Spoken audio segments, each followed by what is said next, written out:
avantages de la couronne jaquette. Donc, la couronne jaquette en céramique remplit tous les impératifs d'une restauration fixée très esthétique, se rapproche de la dent naturelle par sa translidité, d'accord? Parce que la céramique, elle est très proche de la teinte des dents naturelles et on peut choisir facilement la teinte. Donc, elle est très esthétique, elle se rapproche de la dent naturelle par sa translidité. La céramique est bien tolérée par les tissus mous. Il ne change pas de teinte en bouche.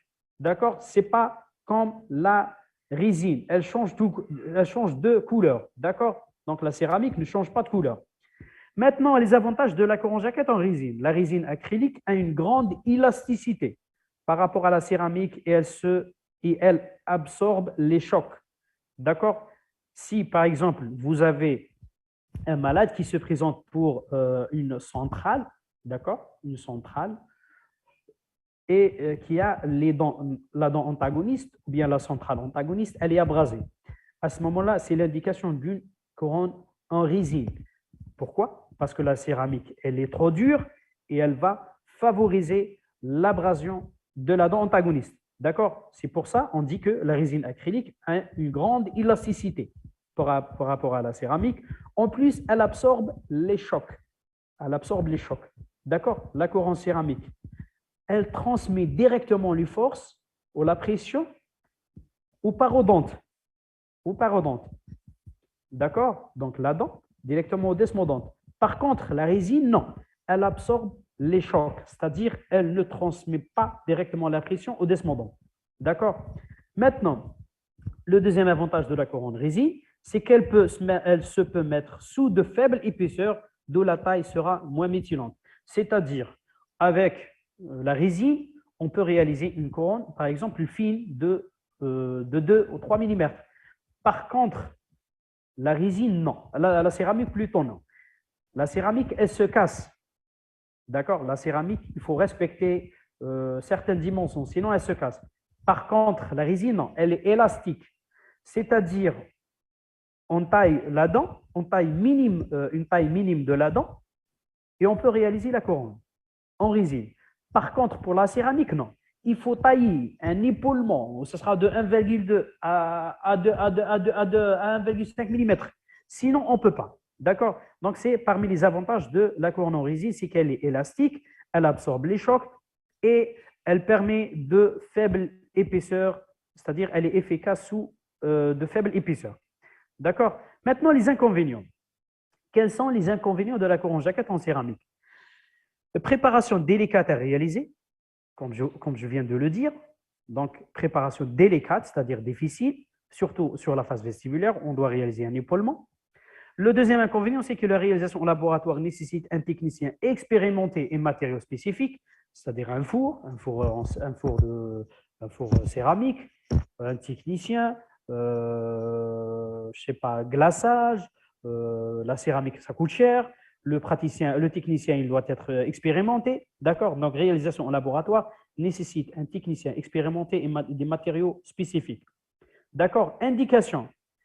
Elle est limitée aux dents antérieures. On ne peut pas réaliser une couronne jaquette au niveau des molaires. Pourquoi? Parce que la céramique, elle se casse. D'accord? Le quatrième inconvénient, c'est que la porcelaine est un matériau fragile et plus sujette à la fracture sous de faibles épaisseurs. D'accord?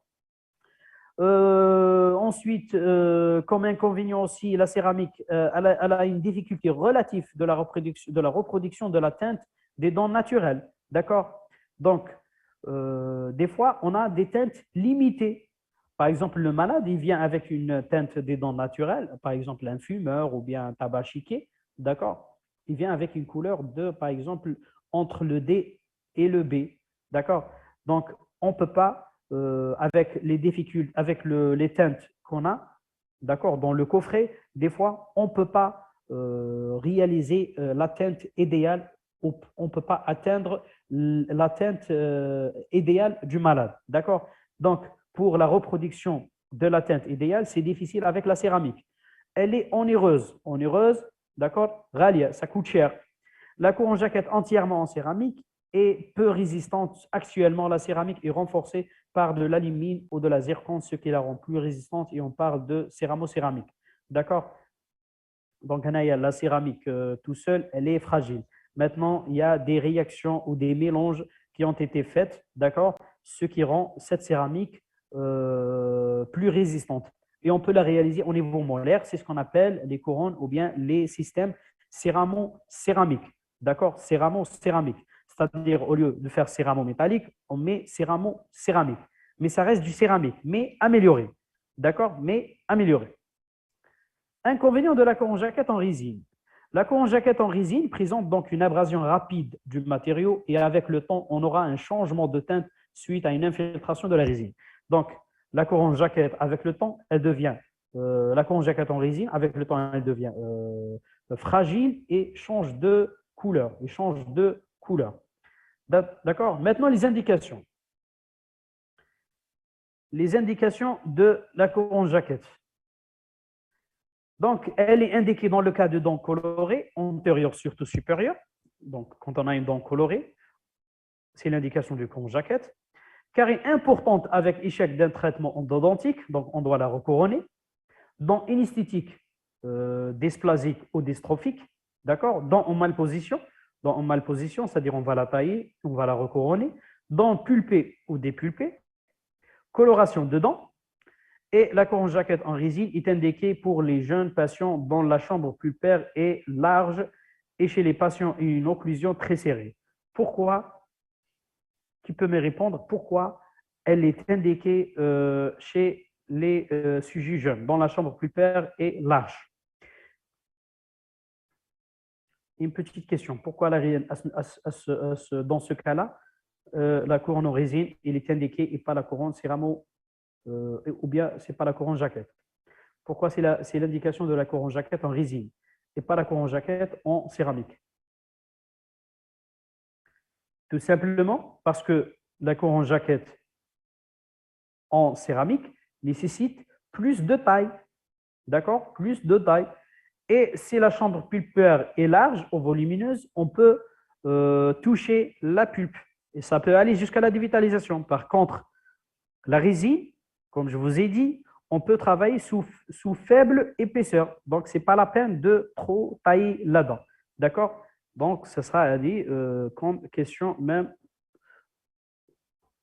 dans le concours de Résidana. D'accord? Avec une chambre pulpaire large, est-ce que c'est l'indication de la couronne jaquette en résine ou bien en céramique? D'accord? Donc, la réponse est une couronne jaquette en résine. D'accord? Maintenant, quelles sont les contre-indications? Les contre-indications, c'est donc la couronne jaquette, elle est contre-indiquée en cas de dents minces dans le sens vestibulo-lingual. D'accord? Comme on a dit pour la couronne céramo-métallique. Donc, si la dent est trop mince, on peut risquer d'atteindre la pulpe. L'épaulement fragilise la dent. D'accord? Pourquoi? Parce que l'épaulement fragilise la dent. L'épaulement sur la face vestibulaire fragilise la dent. Elle est contre-indiquée aussi en cas de dents avec réaction apicale ou périapicale non stabilisée. D'accord? Donc, ce n'est pas la peine de couronner une dent dans la chambre pulpaire ou bien dans le parodontite atteint ou avec une réaction périapicale. Pourquoi? Parce qu'à la fin du traitement, vous risquez d'avoir un abcès ou bien une cellulite. D'accord? Donc, elle est contre-indiquée aussi en cas de parodontolyse. Elle est contre-indiquée en cas de fracture importante due à la carie. Chambre pulpaire volumineuse. Si la chambre pulpaire est trop volumineuse, on ne peut pas toucher la dent. D'accord? On ne peut pas toucher la dent. Elle est contre-indiquée aussi en occlusion serrée. Occlusion serrée, pourquoi? Parce qu'on va tailler la dent et on va risquer de perdre la rétention. D'accord?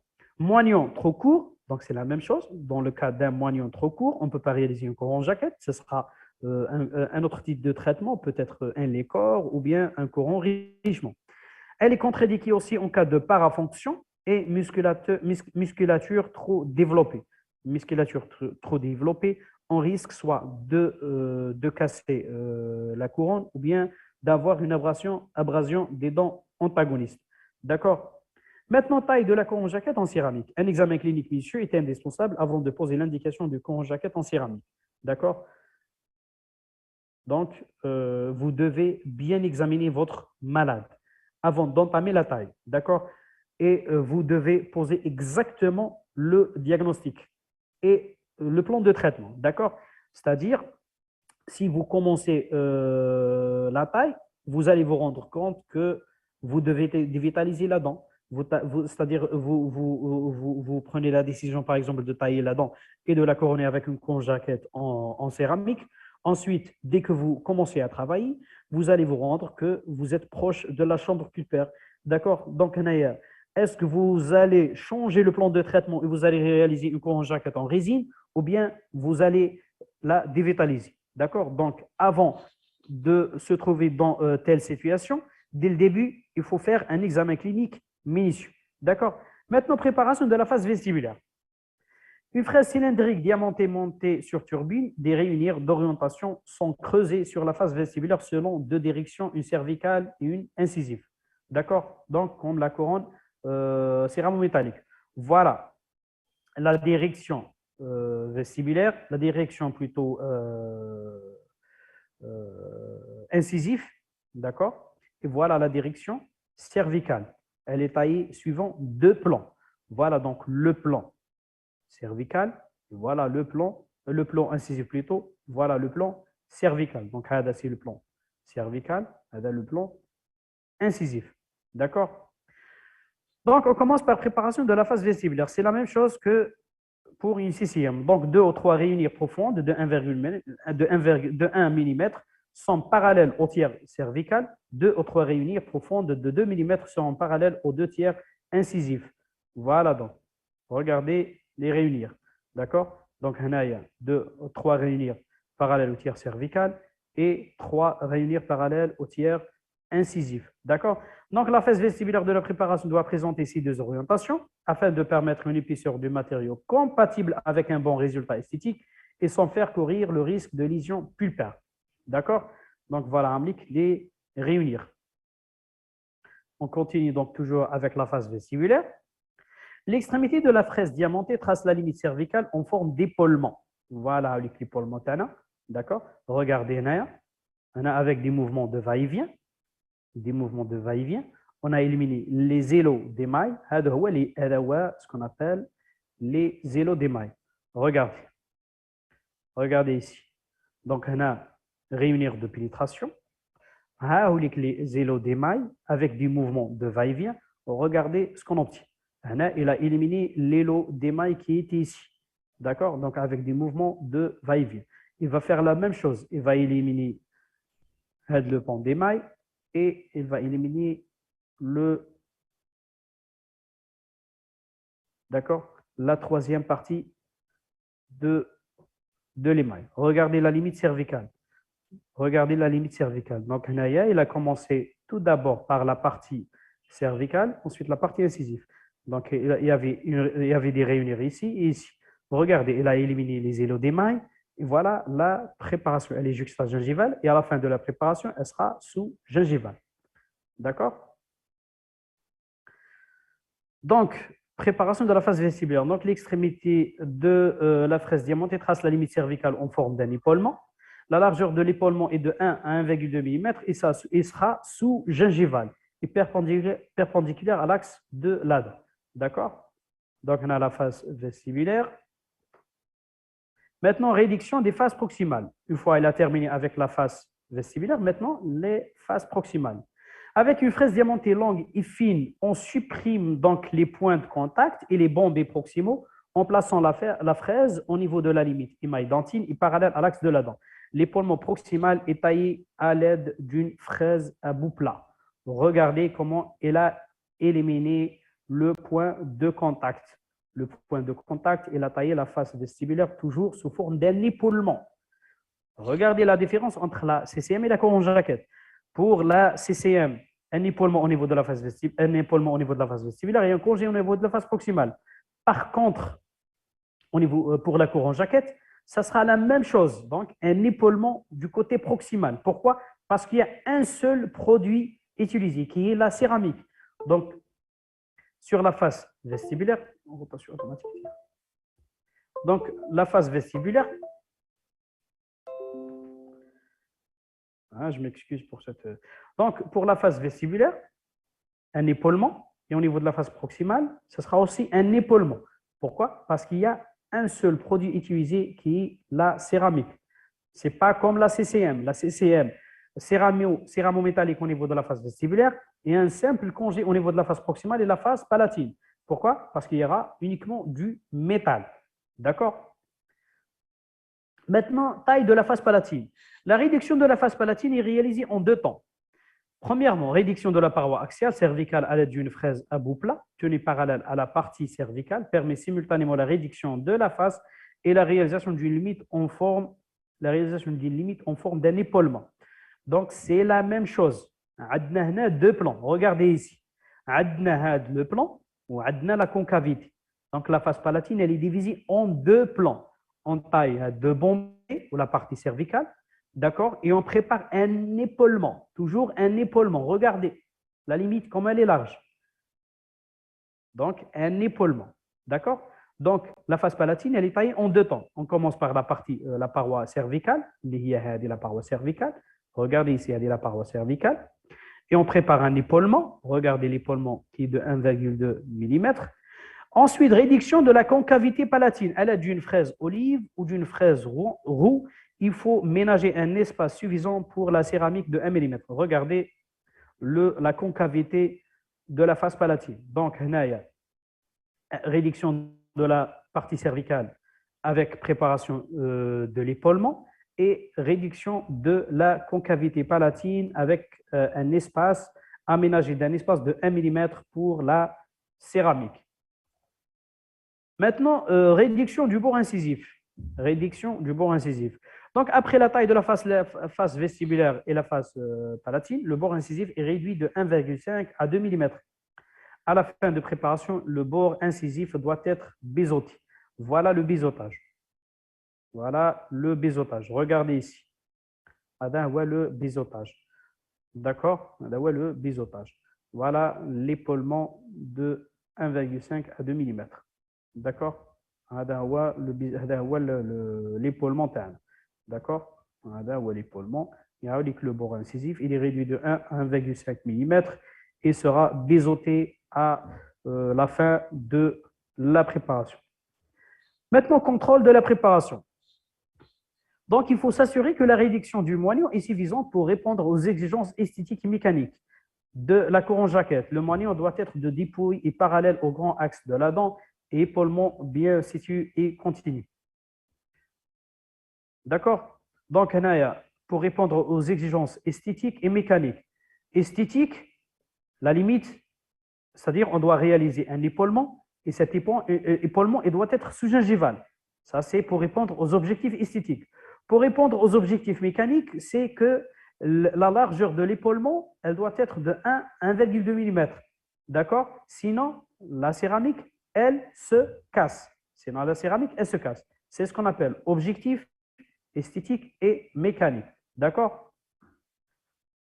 Toujours donc avec le contrôle de la préparation, vérifier les rapports d'occlusion, espace libre suffisant entre le bord occlusal de la préparation et le bord incisif des dents antagonistes. Dans toutes les positions d'occlusion, les angles de raccordement entre les différentes faces sont arrondis. C'est-à-dire, on demande au patient de fermer sa bouche, d'accord? Et quand il ferme, il ne faut pas qu'il y aura un contact entre le moignon et la dent antagoniste.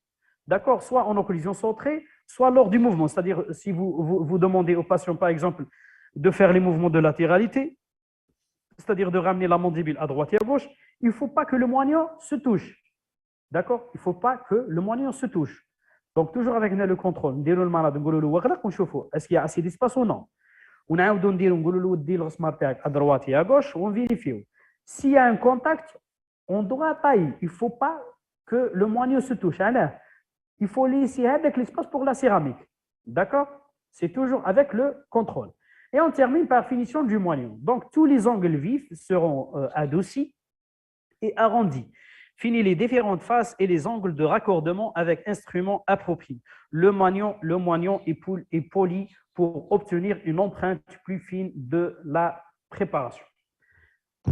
D'accord? Donc, c'est terminé pour le cours d'aujourd'hui. Est-ce que vous avez des questions à poser? D'accord? Est-ce que vous avez des questions à poser?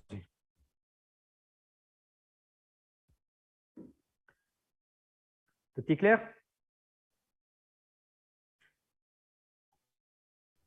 Oui, docteur. Est-ce qu'il y a une question?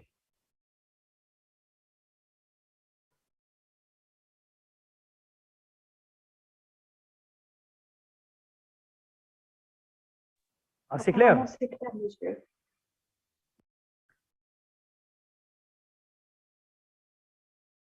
Ah, très bien. Donc, très bien. Donc, je vais envoyer Très bien. Donc, vous allez trouver les deux cours précédents et les deux cours d'aujourd'hui. D'accord? Je vais les envoyer aux délégués.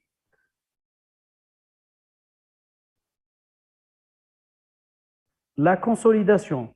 Ah, oui, oui. Il y a votre camarade qui vient de me poser une question. Alors, rappelez-moi de votre question. La consolidation. C'est quoi la consolidation?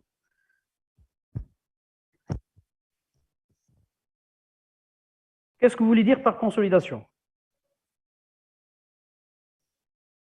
La CIV après consolidation. Monsieur, dans le cours de la CIV, on a dit De la que CIV. Hein?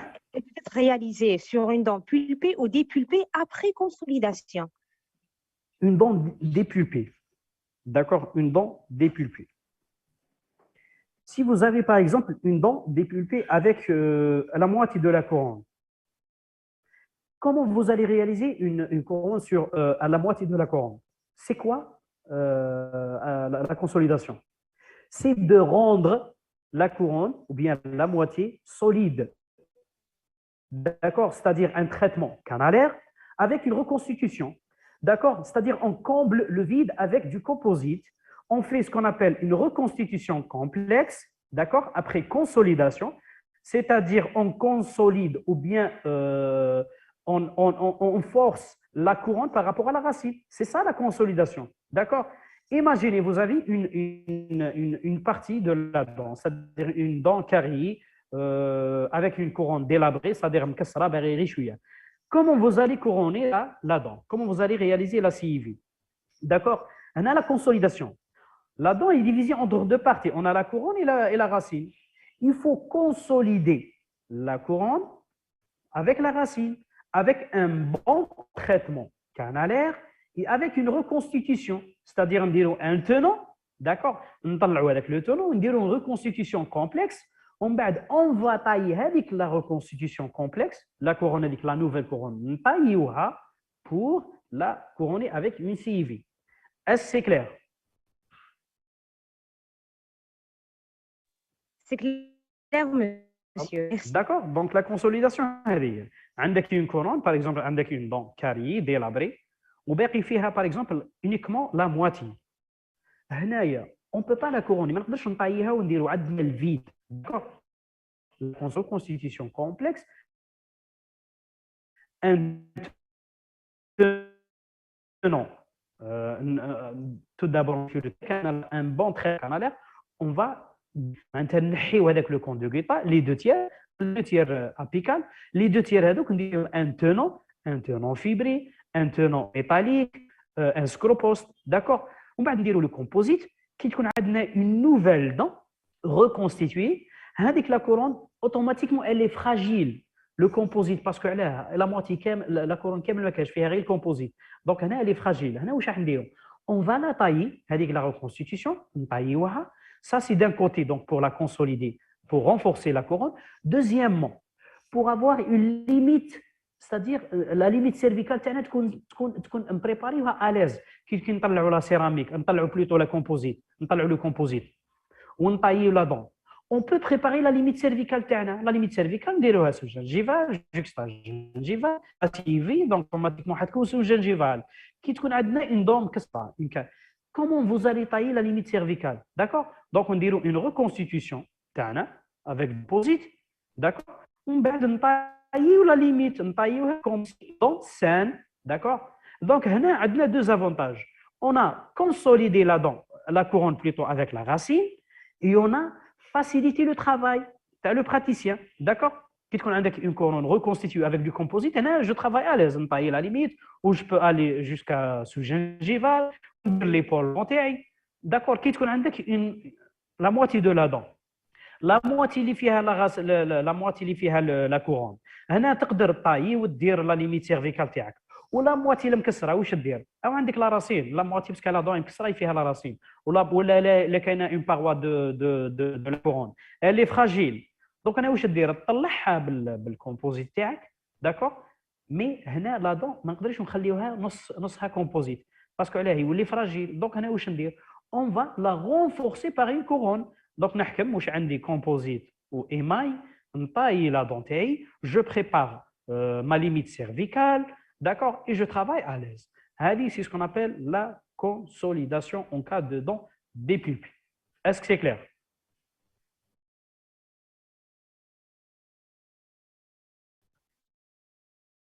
Voilà. Bon courage. Merci et bon courage. De rien. Merci. Au revoir. Au revoir, Slama.